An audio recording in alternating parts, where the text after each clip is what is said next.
Cadaver is nothing but a simple layman terms. It is the dead body. Now, examples for organs or tissues that are transplanted through what is called as allografting is cornea. So generally we say that eye transplantation and all. So it's not the whole eye that is actually transplantable. It's only the cornea which is transplantable, and the source of the cornea, the donor of the cornea, is going to be cadaver. Next, it's the kidney. Again, kidney could be collected either from the dead individual, that is basically the cadaver, or from a living individual also. And heart it can also be collected from dead and living individual. Okay, dead you can somehow you can correlate, you can say that yes, it is possible, but how from a living individual heart could actually be transplanted? So for you to understand that, you should be doing some concept known as domino transplantation. Now, what is this domino transplantation? Now, in a patient of cystic fibrosis, what was done is that both his lungs and heart were removed, and that heart was transplanted to a recipient who was in need of that heart, and that person with the cystic fibrosis was transplanted with a new lung and a heart which were actually obtained from a cadaver. So this was actually done in certain institute. I do not remember the name of the institute properly. So this kind of transplantation is known as the domino transplantation, where a heart could be actually received from a living donor. Okay, so not only that, even the liver could be that is allografted, that is from the again, it could be taken from a living individual or from a cadaver. So from a cadaver, you can take whole of the liver, but from a living individual, you're not going to take whole of liver. What you're going to actually do is this. Okay, so the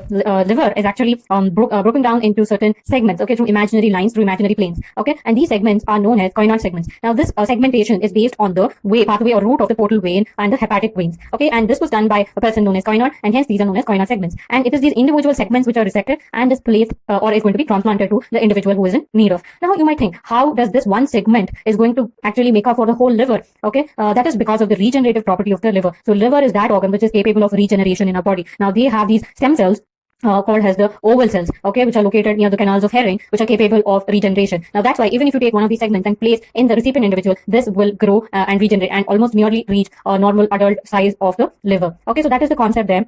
And then coming on to the xenograft. So xenograft is from, you might have heard of this terminology known as xenobiotics. Now, xenobiotics is a terminology that is applied to the drugs, right? So the pharmacological drugs. So xeno means something to do with the foreign, right? So here also it refers to the transplant that is received from where the donor or the sources individual of different species altogether, like the heart valves. Okay, so heart valves are actually transplanted from either the bovine heart valves, that is basically of the cow, or of the pig portion, and pig valves, especially the aortic valve of the pig. Okay, so now, but what is the complication that occurs because of this the xenograft, the bovine or a porcine valve? So one thing is that it's about the graft being rejected. Other one is the hemolytic kind of anemia, which is referred to as the fragmentation syndrome. Because see, whatever valves are there in a heart, so it's the tricuspid, mitral, the aortic, and the pulmonary valve. Now, these are having the smooth surface as they're covered by the endothelium. But whatever the valves of this bovine valves or the porcine valves, these are not going to be of this similar smoothness as that of our endogenous valves. So what happens is that when the blood flows through against these valves, the RBCs are going to be rubbed against this rough surfaces and they get fragmented. So this will result in a condition referred to as cardiac hemolysis, or basically a kind of hemolytic anemia, a mechanical hemolytic anemia, which is referred to as cardiac hemolysis, also known as macroangiopathic hemolytic anemia. Okay, which are characterized by the presence of these schistocytes or the fragmented RBCs, also referred to as helmet cells.